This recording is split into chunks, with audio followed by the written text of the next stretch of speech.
찬송가 204장입니다. 찬송가 204장입니다.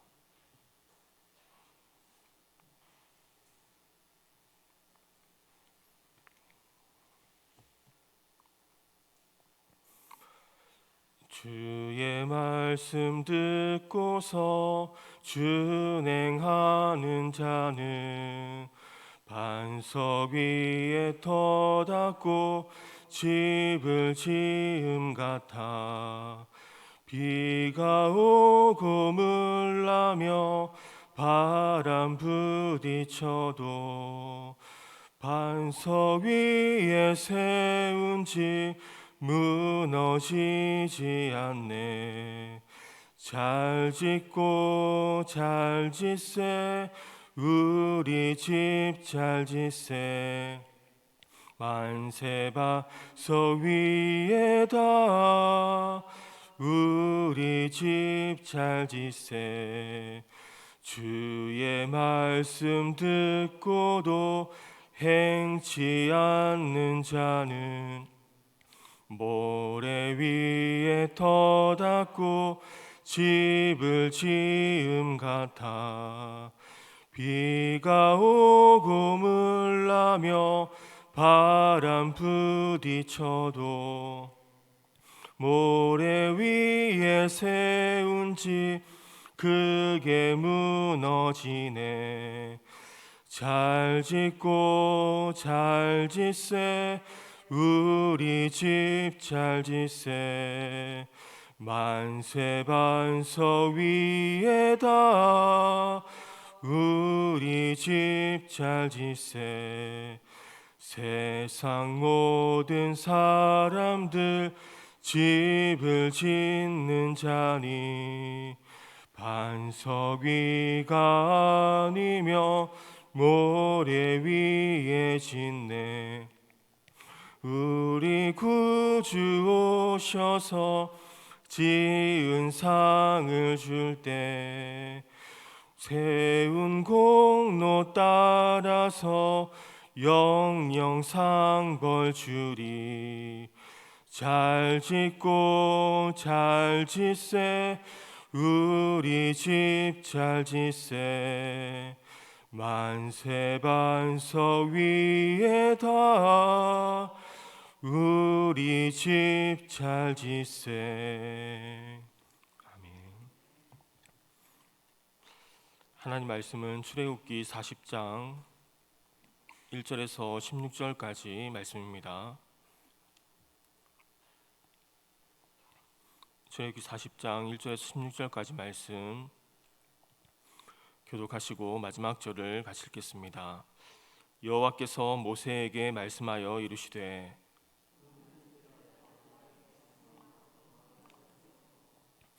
또 증거궤를 들여놓고 또 휘장으로 그 궤를 가리고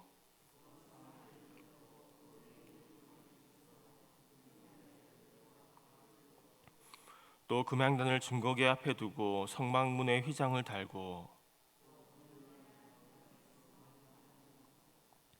또 물두멍을 회망과 제단 사이에 놓고 그 속에 물을 담고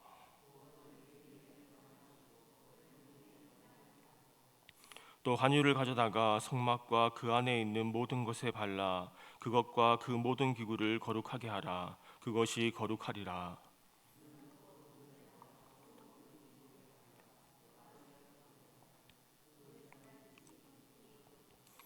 너는 또 물두멍과 그 받침에 발라 거룩하게 하고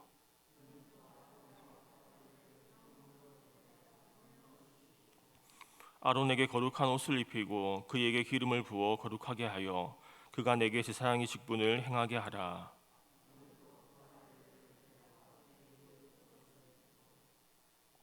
그 아버지에게 기름을 부은 같이 그들에게도 부어서 그들이 내게 제사장의 직분을 행하게 하라. 그들이 기름 부음을 받았은즉 대대로 영영이 제사장이 되리라 하시매 모세가 그같이 행하되 곧 여호와께서 자기에게 명령하신 대로 다 행하였더라. 아멘. 오늘 본문은 성막에 각종 기구가 만들어진 상태에서 이 하나님께서 모세에게 성막을 세우고 이 성막 봉헌식을 준비하기 위한 과정을 우리에게 보여주고 있습니다. 성막은 그 설계와 제작 그리고 건립에 이르기까지 이 모든 단계가 하나님의 말씀을 쫓아 진행되었음을 많이 강조합니다. 이 성막의 세우심은 자기 백성과 함께 하시고자 하는 하나님의 거룩한 열망이 들어 있습니다. 이것은 훗날 예수 그리스도를 통해 성령이 우리에게 임하시고 우리를 성전 삼으심으로 더욱 실현되었습니다. 이렇듯 하나님께서 우리와 함께 하시고자 하는 그 열망은 너무나 큰 것입니다. 본문의 1절과 2절입니다. 여호와께서 모세에게 말씀하여 이르시되 너는 첫째 달 초하루에 성막 곧 회막을 세우고, 하나님은 첫째 달 초하루에 성막을 세우라고 말씀합니다. 여기서 첫째 달 초하루는 출애굽 후 1년이 경과된 제2년 1월 1일을 가리킵니다. 따라서 성막은 출애굽한 지 거의 1년 되는 시간에 완성되어 세워지게 되었습니다. 하나님이 이처럼 출애굽을 기념하는 달의 첫날에 이 성막을 세우라고 하십니다. 이것은 이스라엘 백성들에게 그들의 구원의 하나님과 한 해를 함께 시작하라는 의미가 있습니다. 이스라엘 백성들은 하나님이 특별히 만민 중에서 구별하셨고, 또 하나님의 놀라운 권능과 기사로 애굽에서 구원하시고 하나님과 함께함이 마땅하였습니다. 우리도 하나님과 한 해를 시작하고 또 하나님과 하루를 시작합니다. 성도의 삶은 언제나 하나님이 함께 시작해서 하나님과 함께 마치는 삶이 되어야 됩니다. 하나님께서 첫째 달 초하루에 성막을 세우러 가신 것은 이스라엘 백성의 모든 삶이 하나님 앞에서 예배를 드리는 것으로 시작하기를 원하셨기 때문입니다. 그러므로 우리는 언제 어디서나 이 하나님께 예배 드리는 심정으로 하나님의 말씀에 순종하여 하나님과 동행하는 삶을 살아야 할 것입니다. 우리가 그러한 삶을 살 때 하나님께서는 언제나 우리 가운데 계시며 우리의 삶을 주관하시고 영육 간에 풍성한 복을 내려주실 것입니다. 3절은 이렇게 말씀합니다. 또 증거궤를 들여놓고 또 휘장으로 그 궤를 가리고, 증거궤는 하나님께서 성막 건축을 말씀하실 때에나 이스라엘 백성들이 성막을 제작할 때에도 가장 먼저 언급되었습니다. 오늘 본문에 제작된 성막을 조립하고 봉헌할 때에도 제일 먼저 언급된 것을 보게 됩니다. 이것은 증거궤가 성막의 성물 가운데 가장 중요한 것임을 우리에게 보여줍니다. 왜냐하면 이 성소의 안과 밖에 있는 여러 기구들은 다양한 기능을 가지고 있었지만 결국 모든 기구들을 통하여 최종적으로 이루려고 하는 것은 이 하나님과의 만남이기 때문입니다. 따라서 하나님께서 임재하시고 택한 백성을 만나시고 대하하시는 증거궤, 그리고 그 위에 속죄소야말로 다른 어떤 성물보다도 가장 으뜸이 되는 성물이라고 할 수 있습니다. 이것을 보면 우리 성도들의 신앙생활도 다른 모든 것이 있고 많은 행위가 있어도 이 하나님과의 진실한 만남이 없다면 가장 중요한 것이 빠져버린 것임을 우리는 본문을 통해 확인할 수 있습니다. 그리고 하나님은 증거궤를 휘장으로 가리게 하셨습니다. 증거궤 휘장의 목적은 지성소 휘장의 목적은 증거궤를 사람들의 눈에 띄지 않게 하고 증거궤에 사람들이 접근하는 것을 막기 위한 것임을 알 수 있습니다. 하나님께서는 자신의 임재 처소인 증거궤를 휘장으로 가져서 이 죄인인 사람들이 잘못 접근하다가 죽임을 당하는 것을 막으셨습니다. 이것을 보면 우리는 얼마나 큰 은혜를 입었는지 생각해 보게 됩니다. 지금 신약의 성도들은 하나님 앞에 직접 나아갈 수 있게 되었을 뿐 아니라 하나님을 아버지라고 부를 수 있는 은혜를 입게 되었습니다. 이 모든 것은 우리 죄를 대신하여 십자가에 죽으신 예수 그리스도의 공로 때문인 것입니다. 대제사장만이 1년에 단 한 번 들어갈 수 있었던 지성소, 그 은혜의 보좌를 우리는 예수 그리스도의 공로를 힘입어 담대하게 언제든지 나아갈 수 있는 특권을 누리게 된 것입니다. 예수의 피를 힘입어 그 은혜의 보좌 앞에 나아가는 저와 여러분이 될 수 있기를 바랍니다. 그리고 4절과 5절입니다. 또 상을 들여놓고 그 위에 물품을 진설하고 등잔대를 들여놓아 불을 켜고 또 금향단을 증거궤 앞에 두고 성막문에 휘장을 달고, 등잔대를 놓아 불을 켜고라고 말씀하는데 이 불을 켜고라는 단어는 올라가게 하다라는 의미가 있습니다. 이는 곧 등대의 등잔에 불을 피워서 이 빛이 널리 퍼져 올라가게 하여 성소 안을 환하게 비추라는 뜻입니다. 정금으로 만들어진 등잔대는 화려할 뿐 아니라 디자인도 지극히 아름다웠습니다. 하지만 아무리 아름답고 화려해도 이 불이 꺼진 등대는 하나님 앞에 가치가 없는 것입니다. 그것처럼 세상의 빛을 비추는 하나님의 등대인 교회도 역시 항상 진리의 빛을 어두운 세상 가운데 비출 때에만 가치 있는 곳이 되어집니다. 그리고 5절에서 금향단은 분향하는 단을 말씀하는데 이 분향단은 지성소 휘장 바로 앞에 성소에 놓였습니다. 이 금향단은 거룩하신 하나님의 임재의 초소인 지성소에서 가장 가까이 있는 성물이었습니다. 향단에서 피어오르는 향기로운 향기는 기도를 상징하는데 이는 하나님의 보좌 앞으로 나아가는 가장 가까운 길이 하나님께 기도하는 것임을 우리에게 말씀해 줍니다. 금향단 즉 분향하는 단을 증거계 앞에 두고라고 말씀하는데 이 증거계는 말씀을 상징하고 분향단은 기도를 상징하면서 우리 삶의 말씀과 기도가 조화를 이루어야 함을 보여줍니다. 성경은 하나님의 말씀만으로 거룩해지는 것이 아니라 또한 기도로만 거룩해지는 것이 아니라 이 말씀과 기도로 거룩해짐을 말씀합니다. 우리가 1시간 기도하면 또 1시간 말씀을 묵상하고 1시간 말씀을 듣는다면 1시간 기도함으로 이 좌로나 우로나 치우치지 않는 은혜가 있기를 바랍니다. 그리고 8절을 보면 하나님은 성막 뜰 주위에 포장을 칠 것을 말씀합니다. 8절입니다. 또 뜰 주위에 포장을 치고 뜰문에 휘장을 달고 이것은 거룩한 성막과 세상을 구별하기 위한 것으로 영적으로 보면 하나님 안에서 성도의 생활이 이 세상의 사람들과는 구별되어야 함을 보여줍니다. 이 말은 세상 사람과 사회로부터 완전히 분리되어 그들과 아무런 교제를 가지지 말고 이 성도들끼리만 살아야 함을 말하는 것은 아닙니다. 그것은 현실적으로 불가능하고 성도들에게는 세상 가운데 이 불신자들과 함께 살면서 그들에게 복음을 전해야 할 책임과 의무가 있기 때문입니다. 그러고 보면 베드로와 안드레를 이 사람을 낚는 어부로 부르신 것처럼 하나님은 우리 모두를 사람을 낚는 어부로 부르셨습니다. 성도가 세상과 구별되어야 할 부분은 죄와 관련된 부분입니다. 이 세상 가운데 살지만 세상이 짓는 가치관과 죄의 길을 따라가지 않는 겁니다. 세상 가운데 살지만 하나님의 백성으로서 이 하나님 나라의 가치관과 하나님 나라의 법을 쫓아서 살아가는 것입니다. 성막의 뜰과 바깥의 땅은 하나였지만 이 포장으로 구분을 지었습니다. 그것처럼 이 성도들은 이 땅에서 세상의 사람들과 같이 살아가지만 이 하나님 나라의 백성으로서 구별된 삶을 살아야 하는 것입니다. 마치 바둑알이 들어있는 통에 그 통 안에 검은 알이 다 들어있어도 성도는 흰 알처럼 삶을 살아야 됩니다. 오늘날의 교회와 성도들이 세상의 사람들에게 비난을 받는 것은 그들과 구별되어 살지 못하고 동일하게 살기 때문입니다. 세상의 사람들은 믿는 그리스도인을 통해서 하나님을 보고 싶어 합니다. 비록 그들은 죄를 지으며 살아도 믿는 사람들은 거룩하게 살기를 원합니다. 그들은 예수 믿는 사람들을 통해 하나님을 보고 싶은 마음이 있기 때문입니다. 그래서 우리가 예수 그리스도의 전광판이 다 될 수 있기를 바랍니다. 고린도후서 2장 14절 15절 말씀입니다. 항상 우리를 그리스도 안에서 이기게 하시고 우리로 말미암아 각 처에서 그리스도를 아는 냄새를 나타나게 하시는 하나님께 감사하노라. 우리가 구원받는 자들에게나 망하는 자들에게나 하나님 앞에서 그리스도의 향기니 우리 인생이 그리스도의 향기가 나는 인생이 되기를 바랍니다. 예수의 향기가 나고 그 하나님을 아는 지식이 우리 모두에게 있기를 원합니다. 우리는 그리스도의 전광판과 같습니다. 믿지 않는 사람들에게 예수 믿는 것은 이런 것이다 보여줄 수 있는 것이 우리의 삶인 것입니다. 그리고 하나님은 성막의 기후들과 또 성막에서 섬기는 자들에게 이 기름을 부어 거룩하게 하셨습니다. 9절과 10절입니다. 또 관유를 가져다가 성막과 그 안에 있는 모든 것에 발라 그것과 그 모든 기구를 거룩하게 하라. 그것이 거룩하리라. 너는 또 번제단과 그 모든 기구에 발라 그 안을 거룩하게 하라. 그 제단이 지극히 거룩하리라. 아무리 좋은 재료로 만들어지고 이 귀한 것으로 만들어졌다고 해도 이 기름을 발라 거룩하게 하지 않으면 그것은 거룩한 것이 아니었습니다.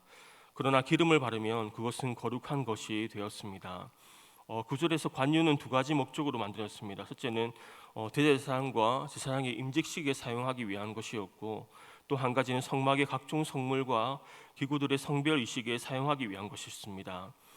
그래서 모든 기구를 거룩하게 하라. 그것이 거룩하리라라고 말씀하며 기름을 발라 거룩하게 됨을 말씀합니다. 우리는 이미 성령의 인치심으로 거룩하게 되었습니다. 그러나 거룩한 삶을 살기 위해서 우리에게는 성령의 은혜가 필요합니다. 거룩을 생각할 때 우리에게는 마음의 부담이 되어지기도 하는데 그러나 거룩은 부담이 아니라 우리가 그리스도 안에 거하는 것입니다. 우리가 주님 안에 거하면 그의 기름 부음이 우리와 늘 함께할 때에 이 거룩은 우리에게 부담이 되어지지 않을 겁니다. 그러나 우리가 하나님과 바른 관계없이 거룩을 이루려면 이것보다 더 힘들고 고된 일은 없습니다. 그래서 사도 바울은 오라 나는 공고한 자로다 누가 나를 이 사망의 몽에서 건져내라 말씀하면서 이 사도 바울과 같은 위대한 사람도 해봤는데 안 되더라, 죽는 줄 알았다라고 고백하고 있습니다. 사도 바울이 되지 않는다면 우리는 원래 다 안 되는 것입니다. 사도 바울은 그 다음에 그리스도 안에 거하는 길을 발견하고 로마서 8장에서 자유함을 누리는 것을 보게 됩니다. 로마서 8장 2절에서는 이는 그리스도 예수 안에 있는 생명의 성령의 법이 죄와 사망의 법에서 너를 해방하였음이라고 말씀하고, 또 4절에서는 육신을 따르지 아니하고 그 영을 따라 행하는 우리에게 율법의 요구가 이루어지게 하려 하심이니라 말씀하면서 이제 그가 성령을 쫓아 행하게 되었음을, 또 율법의 요구를 이루는 삶을 살게 되었음을 말씀하고 있습니다.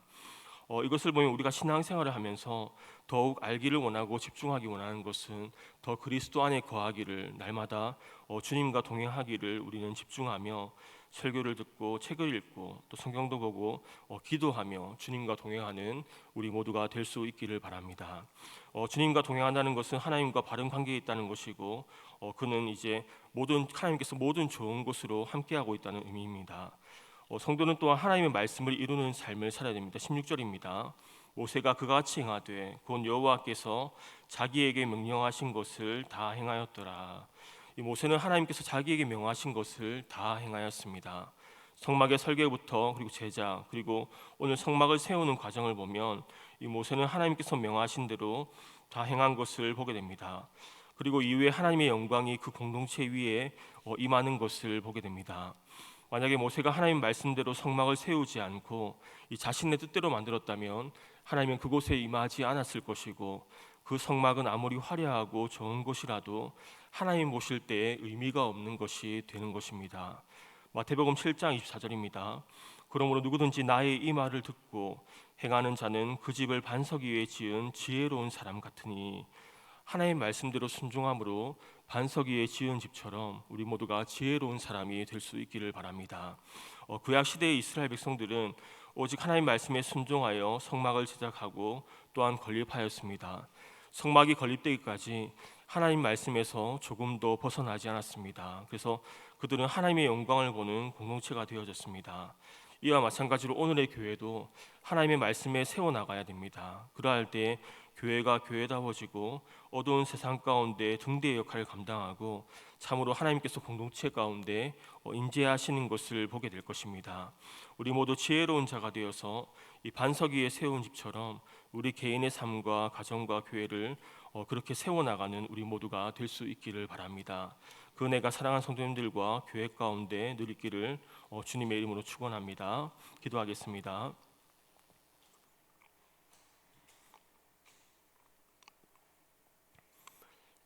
하나님 아버지, 우리에게 주님의 길을 더 보게 하시니 감사드립니다. 우리가 말씀을 깨닫고 그것을 느끼는 것으로만 그치는 것이 아니라 이 삶으로 말씀에 순종하여 하나님이 우리 삶 가운데 운행하는 것을 다 보게 하여 주옵소서. 하나님 보실 때 가치 있는 삶이 되기를 원합니다. 화려하고 빛나지 않을지 모르지만 주님이 보실 때 거룩하고 순결한 주님의 백성들이 다 되게 하여 주옵소서. 우리가 세상 가운데 살지만 세상에 속하지 않게 하시고 세상과는 구별된 그리스도의 향기가 되어 우리 주변에 감출 수 없는 그리스도의 향기를 뿜으며 살아가는 우리 모두가 되게 하여 주옵소서. 거룩이 부담이 되지 않기를 원합니다. 우리가 하나님의 얼굴을 구하며 하나님을 즐거워함으로 하나님을 사랑함으로 우리에게 진정한 주님의 은혜가 늘 머물러 있게 하여 주옵소서. 여름 성경학교와 여름 수련회가 진행 중에 있습니다. 주님, 그 아이들을 기억하여 주셔서 일찍이 주님과의 만남이 있게 하시고 주님 안에 있는 값진 보화를 발견하게 하시고 또 하나님의 기쁨이 넘치는 성경학교와 수련회가 다 되게 하여 주옵소서. 그 아이들 통하여 귀한 일들이 일어나길 원합니다. 이 나라를 변화시켜 주시고 이 땅을 변화시켜 주시고 하나님의 사람들이 이곳 가운데 많이 나올 수 있도록 주님께서 축복하여 주옵소서. 섬기는 교육자와 교사분들의 섬김을 기억하여 주시고 받아주시고 또 하늘로부터 신령한 은혜로 함께하여 주옵소서. 오늘도 주님과 동행하며 하나님 나라가 우리 안에 이루어지게 하여 주옵소서. 감사드리며 살아계신 예수님의 이름으로 기도드립니다. 아멘. 하늘에 계신 우리 아버지, 아버지의 이름을 거룩하게 하시며 아버지의 나라가 오게 하시며 아버지의 뜻이 하늘에서와 같이 땅에서도 이루어지게 하소서. 오늘 우리에게 일용할 양식을 주시고 우리가 우리에게 잘못한 사람을 용서하여 준 것 같이 우리 죄를 용서하여 주시고 우리를 시험에 빠지지 않게 하시고 악에서 구하소서. 나라와 권능과 영광이 영원히 아버지의 것입니다. 아멘.